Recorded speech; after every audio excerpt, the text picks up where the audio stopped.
Hi guys, welcome back to my YouTube channel that is Swapna's tutorial. So ನೀವಿನ ನನ್ನ ಚಾನಲ್ಗೆ subscribe ಆಗಿಲ್ಲ ಅಂದರೆ ಪ್ಲೀಸ್ ಸಬ್ಸ್ಕ್ರೈಬ್ ಆಗಿ, ವೀಡಿಯೋಸ್ನ ಲೈಕ್ ಮಾಡಿ, ಶೇರ್ ಮಾಡಿ, ಹಾಗೆ ಕಮೆಂಟ್ ಮಾಡಿ.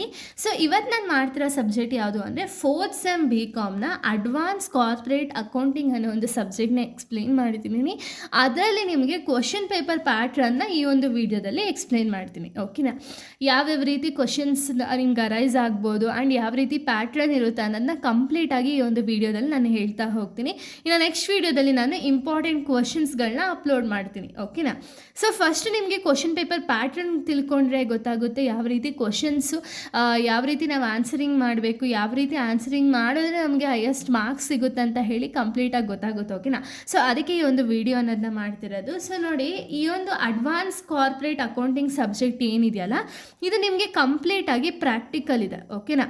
ಸೊ ಕಂಪ್ಲೀಟ್ ಪ್ರಾಕ್ಟಿಕಲ್ಲೇ ನಿಮಗೆ ಇರೋದು. ಓಕೆನಾ? ಇಲ್ಲಿ ನಿಮ್ಗೆ ಏನಾಗುತ್ತೆ ಅಂದರೆ ಜಸ್ಟ್ 2 ಮಾರ್ಕ್ಸಿಗೆ ಮಾತ್ರ ನಿಮಗೆ ಒಂದು ಥಿಯರಿ ಪಾರ್ಟ್ ಅನ್ನೋದನ್ನ ಕೇಳ್ತಾರೆ. ಅಂದರೆ ಜಸ್ಟ್ ಮೀನಿಂಗ್ಗಳನ್ನ ಕೇಳ್ತಾ ಹೋಗ್ತಾರೆ. ಲೈಕ್ ಪರ್ಚೇಸ್ ಕನ್ಸಿಡರೇಷನ್ ಅಂದರೆ ಏನು, ಅಮೋಲ್ಗಮೇಷನ್ ಅಂದರೆ ಏನು, ಇಂಟರ್ನಲ್ ರೀಕನ್ಸ್ಟ್ರಕ್ಷನ್ ಅಂದರೆ ಏನು, ಜಸ್ಟ್ ನಿಮಗೆ ಏನೋ ಒಂದು ಚಾಪ್ಟರ್ ನೇಮ್ ಇದೆಯಲ್ಲ, ಚಾಪ್ಟರ್ ನೇಮ್ದೇ ಕ್ವಶನ್ಸ್ ಅನ್ನೋದು ಕೂಡ ಅರೈಸ್ ಆಗುತ್ತೆ. ಓಕೆನಾ?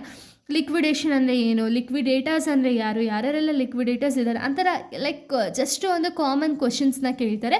2 ಮಾರ್ಕ್ಸು ಕೇಳ್ತಾರೆ. ಓಕೆನಾ? ನಿಮಗೆ ಎಕ್ಸಾಮ್ ಪ್ಯಾಟ್ರನ್ ಇರೋದು 80 ಮಾರ್ಕ್ಸ್ಗೆ ಎಕ್ಸಾಮ್ ಮಾರ್ಕ್ಸ್ ಅನ್ನೋದಿರುತ್ತೆ. ಸೊ 80 ಮಾರ್ಕ್ಸ್ಗೆ ನೀವು ಪೇಪರ್ ಅನ್ನೋದನ್ನ ಬರೀತೀರಾ. ಸೊ ಈ 80 ಮಾರ್ಕ್ಸ್ ಬಂದುಬಿಟ್ಟು section A, section B and section C ಆಗಿ ಡಿವೈಡ್ ಆಗಿದೆ. ಓಕೆನಾ? ಈ ಸೆಕ್ಷನ್ A ಬಂದುಬಿಟ್ಟು ನೋಡಿ, ಆನ್ಸರ್ ಏನಿ 7 ಕ್ವಶನ್ ಫಾರ್ 2 ಮಾರ್ಕ್ಸ್, 7 × 2 14 ಮಾರ್ಕ್ಸ್. ಅಂದರೆ ಏನು, ಇಲ್ಲಿ ನಿಮ್ಗೆ ಒಂದಷ್ಟು ಕ್ವಶನ್ಸ್ ಕೊಟ್ಟಿರ್ತಾರೆ. ಎಕ್ಸಾಂಪಲ್ 9 ಕ್ವಶನ್ಸ್ ಏನೋ ಕೊಟ್ಟಿರ್ತಾರೆ. ಓಕೆನಾ? ಅದರಲ್ಲಿ ನೀವು ಜಸ್ಟ್ 7 ಕ್ವಶನ್ಸ್ಗೆ ಆನ್ಸರ್ ಮಾಡಬೇಕು. ಇದು ಒಂದು ಕ್ವಶನ್ ಬಂದುಬಿಟ್ಟು 2 ಮಾರ್ಕ್ಸ್ ಕ್ಯಾರಿ ಹೋಗುತ್ತೆ. ಸೊ ನಿಮಗೆ 7 ಕ್ವಶನ್ ನೀವು ಆನ್ಸರ್ ಮಾಡ್ತಿರೋ ರೀಸನಿಂದ 7 × 2 14 ಮಾರ್ಕ್ಸ್ ನೀವು ಫಸ್ಟ್ ಮೇನಲ್ಲೇ ಗೇನ್ ಮಾಡ್ಬೋದು. ಓಕೆನಾ? ಸೊ ನೋಡಿ, ಇಲ್ಲಿ 7 ಕ್ವಶನ್ಸು ಅಂದರೆ ನಿಮಗೆ ಜಸ್ಟ್ ಥಿಯರಿ ಪಾರ್ಟಲ್ಲಿ ನಾರ್ಮಲ್ ಮೇನ್ ಏನು, ಲಿಕ್ವಿಡೇಟರ್ ಅಂದರೆ ಯಾರು, ಒಂದು ಕ್ಯಾಪಿಟಲ್ ರಿಡಕ್ಷನ್ ಅಂದರೆ ಏನು, ಡಿಬೆಂಚರ್ ಏನು, ಡಿಬೆಂಚರ್ ಟೈಪ್ಸ್ಗಳು ಯಾವುದಿದೆ, ಆ ರೀತಿ ಸಿಂಪಲ್ ಕ್ವಶನ್ಸ್ನ ಕೇಳ್ತಾರೆ. ಇದನ್ನು ನೀವು ಪರ್ಫೆಕ್ಟಾಗಿ ಆನ್ಸರ್ ಮಾಡಿದ್ರಿ ಅಂದರೆ ಒಂದಕ್ಕೆ 2 ಮಾರ್ಕ್ಸ್ ಸಿಗುತ್ತೆ. ಟೋಟಲ್ 7 ಕ್ವಶನ್ಸ್ ಇರುತ್ತೆ. ಸೊ 14 ಮಾರ್ಕ್ಸ್ ಗೇನ್ ಮಾಡೋ ಚಾನ್ಸಸ್ ಇರುತ್ತೆ. ಓಕೆನಾ? ಸೊ ನೋಡಿ, ಇಲ್ಲಿ ನೀವು ಯಾವ ರೀತಿ ಕ್ವಶನಲ್ಲಿ ಆನ್ಸರ್ನ ಬರೀಬೇಕು ಅಂದರೆ, ಇವಾಗ ನಿಮ್ಗೆ ಇದಿರೋದು 2 ಮಾರ್ಕ್ಸ್ಗಲ್ವಾ.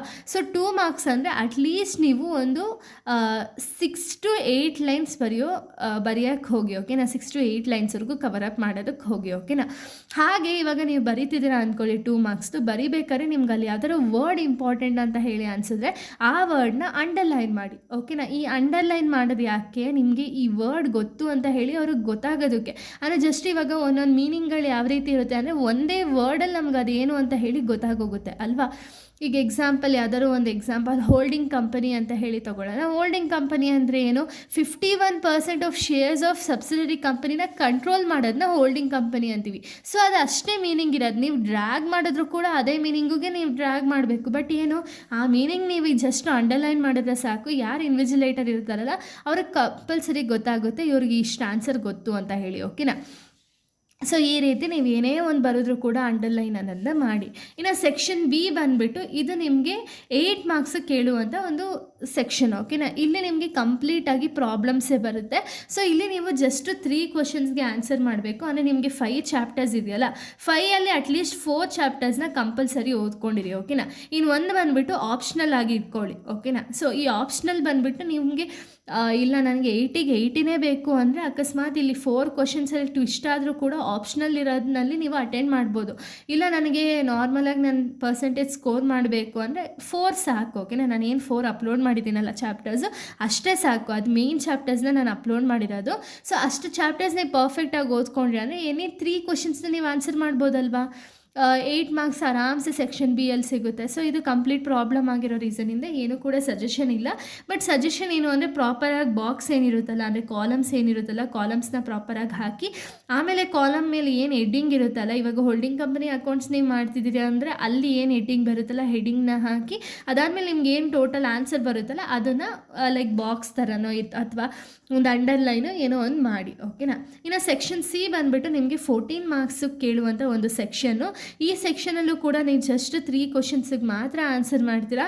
ಇಲ್ಲಿ ನಿಮಗೆ 3 × 14 42 ಮಾರ್ಕ್ಸ್ ಸಿಗುತ್ತೆ. ಇಲ್ಲ ನೀವು ಪಾಸ್ ಆಗಿಬಿಡ್ಬೋದು ಅಲ್ವಾ. ಸೊ ನೋಡಿ 42 ಮಾರ್ಕ್ಸ್ ಜಸ್ಟ್ ಸೆಕ್ಷನ್ ಸಿ ಯಲ್ಲೇ ನಿಮಗೆ ಸಿಗುತ್ತೆ. ಓಕೆನಾ.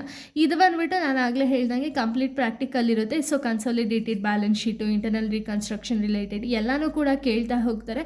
ಎಲ್ಲನೂ ಕೂಡ ನಾನು ಅಪ್ಲೋಡ್ ಮಾಡಿದ್ದೀನಿ. ಒಂದ್ಸರಿ ನನ್ನ ಪ್ಲೇಲಿಸ್ಟಲ್ಲಿ ವೀಡಿಯೋಸ್ ಇರುತ್ತೆ. ಓಕೆನಾ. ಆ ವೀಡಿಯೋಸ್ನ ನೋಡ್ಕೊಂಡು ಬನ್ನಿ.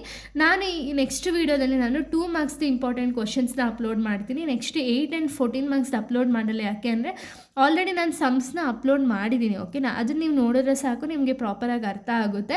ಸೊ ಇಲ್ಲಿಗೆ ಒಂದು ಕ್ವಶನ್ ಪೇಪರ್ ಪ್ಯಾಟ್ರನ್ ಅನ್ನೋದು ಕಂಪ್ಲೀಟ್ ಆಗುತ್ತೆ. ನೆಕ್ಸ್ಟ್ ವೀಡಿಯೋದಲ್ಲಿ ನಾನು ಇಂಪಾರ್ಟೆಂಟ್ ಕ್ವಶನ್ಸ್ನ ಎಕ್ಸ್ಪ್ಲೈನ್ ಮಾಡ್ತೀನಿ. So thank you guys, thanks for watching.